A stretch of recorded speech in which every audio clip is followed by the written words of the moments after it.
Today we look at the third of Jesus' Beatitudes, and I've entitled this talk, Gentle Giants. Gentle Giants. Of the 8 basic Beatitudes, the third likely holds the distinction of being the most misunderstood. Blessed are the meek, Jesus said, for they will inherit the earth. That's in Matthew's Gospel, chapter 5, verse 5.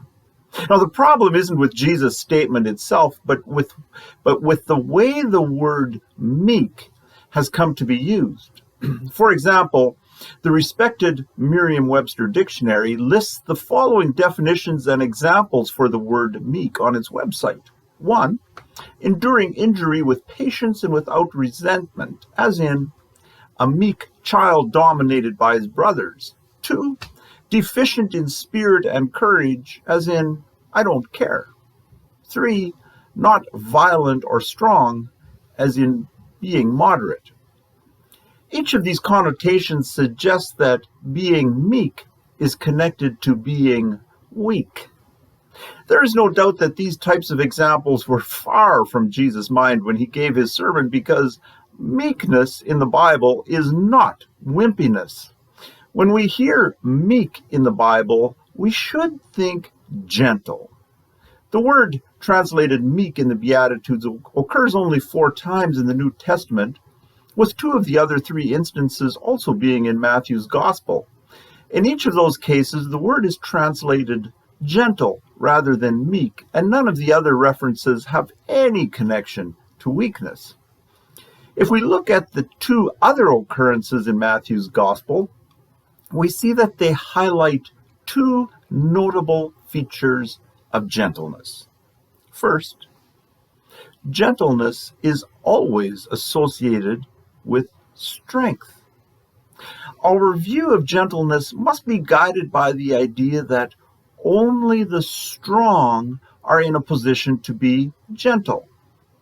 It makes sense. Unlike the strong, the weak have no choice but to act in weak ways. Since the strong have a choice about how to respond, the second striking feature of gentleness is that gentleness is always the result of a choice. Or we could say, it's not gentleness if there's not also an option to be harsh. During a time when we lived in a rural setting, we had a large collie dog who, despite being friendly to children and adults, was unfortunately suspected of killing a neighborhood cat. So we did the right thing and got a kitten who thought our big furry collie was perfect for snuggling. Our poor collie would tremble with an obvious desire of doing great harm to the innocent little kitten. With the passage of time, we were all amused when the collie eventually allowed the kitten to nestle right into the big dog's belly, and the 2 would sleep together, their noses practically touching. It was a genuine picture of gentleness. The little kitten was no match for the big dog's strength, and the dog had made the excruciating choice of embracing the kitten. In Matthew 11:28-30, where we find the first of Matthew's other 2 uses of our word, those 2 attributes of strength and choice are very noticeable. Jesus told his disciples in Matthew 11, "Come to me, all you who are weary and burdened, and I will give you rest. Take my yoke upon you and learn from me, for I am gentle," there's our word, "and humble in heart, and you will find rest for your souls. For my yoke is easy and my burden is light." As we hear Jesus' words there, it's very clear that viewing meekness as weakness doesn't fit, because only someone who has extraordinary strength is able to take on the burdens of others, and only someone willing to make the tough choices sacrifice themselves for others. In Matthew 21:5, where we find the second of Matthew's other use of our word, Matthew quoted the prophet Zechariah, who wrote, "Say to daughter Zion, see, your king comes to you gentle," there's our word, "and riding on a donkey, and on a colt, the foal of a donkey." One of the incongruities of Jesus' Palm Sunday entrance into Jerusalem was that as a Messiah king, he rode on a donkey colt rather than, say, on a war horse. A horse is an animal worthy of a king, while a donkey is a mere beast of burden used by poor people. Those who interpreted the donkey as a sign of weakness on Jesus' part were mistaken. From Jesus' perspective, the donkey highlighted the dynamics of strength and choice. The use of the donkey was a choice made by a powerful being to bring a message of gentleness on his mission to correct injustice. We might be surprised to discover that Jesus was not the first to proclaim that the meek will inherit the earth. Interestingly, Jesus' Beatitude had its roots in the Psalms. David, in Psalm 37:11, wrote, "But the meek will inherit the land and enjoy peace and prosperity." Now, while the Old Testament was written in Hebrew, the ancient Greek translation of the Old Testament, known as the Septuagint, which existed already at the time of Jesus, used the same word in Psalm 37 that Matthew used in his gospel. Like Jesus, David was not thinking weak when he used our word, because Psalm 37 is all about strength to overcome the wicked. In the early part of Psalm 37, we find a wonderful description of the source of David's strength within the familiar words that are beloved by many. "Take delight in the Lord, and he will give you the desires of your heart." That's verse 4 in Psalm 37. And like me, those words may well have inspired you. Generally, when New Testament writers quoted the Old Testament, they intended their audience to bring to mind the larger context of the quotation, because people were familiar with the scriptures. In this case, that would mean that when Jesus said, "Blessed are the meek, for they will inherit the earth," he was referencing the whole of Psalm 37. Now, while I won't presume to know exactly what Jesus was thinking, if we combine the promise of Psalm 37:4, "Take delight in the Lord, and he will give you the desires of your heart," with Jesus' statement, "Blessed are the meek, for they will inherit the earth," the two sayings provide meaning for the other. Combining them, we could say something like this: being meek means delighting ourselves in the Lord, and inheriting the earth means God will give us the desires of our heart. Gentleness ends up being all about claiming God as our source of strength and choosing to give up our own selfish desires for what will benefit the world.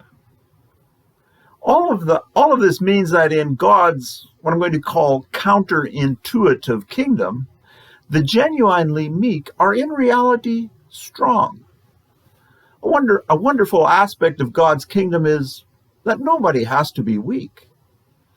If, like me, you've experienced that some of the strongest people you have met or know about, that these strong people are those who suffer from the worst disabilities, you understand what I'm talking about. The big question for us, though, is not how to identify meekness/gentleness in others, because we can all name others whom we identify as gentle. The real question is how we develop our own practice of gentleness. And so here are some conclusions from someone, namely me, who has had a lifelong battle to practice gentleness/meekness. A good starting point, we can conclude, is to recognize that we have more opportunity to assert power than we think we do. See, we really only lose all personal power when we die. Power is one of the most enticing drugs we encounter, and it's hard to resist using it when we have it. Even if we think we're too weak to be aggressive, we can still use passive power by simply getting in the way of others. And then, our success at being gentle depends on claiming the invitation to embrace God as the source of all power. Because we are inherently selfish beings, we are doomed to messing up if we rely on our personal power. In practical terms, we do well to learn what it means to hold back. Self-control, which the Bible lists as a spiritual fruit, is inextricably linked to gentleness. One of the most graphic images of holding back comes from the famous prophecy in Isaiah 53, which the book of Acts later applied to Jesus. And this is what it says: He was led like a sheep to slaughter, and as a lamb before its shearer is silent, so he did not open his mouth. Wow. Holding back, as Jesus did, as a sheep led to slaughter, holding back is one of the simplest but most profound expressions of gentle strength. And for myself, it's really helpful to know that gentleness is not reliant on our feelings in the moment. For Jesus, being led like a sheep to slaughter was not a feel-good choice. We see that in some of his earlier reactions or his previous reactions. The beauty of holding back is that we don't have to feel good when we practice gentleness. Other people might never see the inner turmoil, that biting our tongue, that not gesturing in displeasure, or refusing to glare. People don't have to see the turmoil that has caused us. It also helps if we embrace what I'm going to call teachable humility. And by this I mean that we treat others as having something to teach us. We grow in gentleness when we resist the temptation to not jump to conclusions about other people's points of view. The beauty of teachable humility is that we can learn a lot from looking at life through other people's eyes. There are other observations I could add, and you may have some of your own, but I will conclude by saying that how we see ourselves and how people experience us can be two very different things. We cannot claim to be gentle unless people experience us as gentle.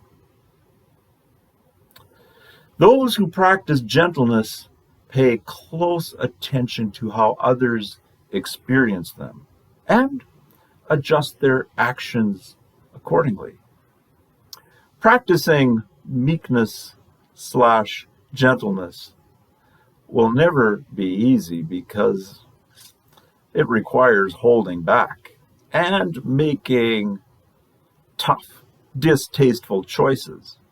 But if we delight ourselves in the strength of God and choose gentleness as a life standard, then we can be confident that our hearts will be full.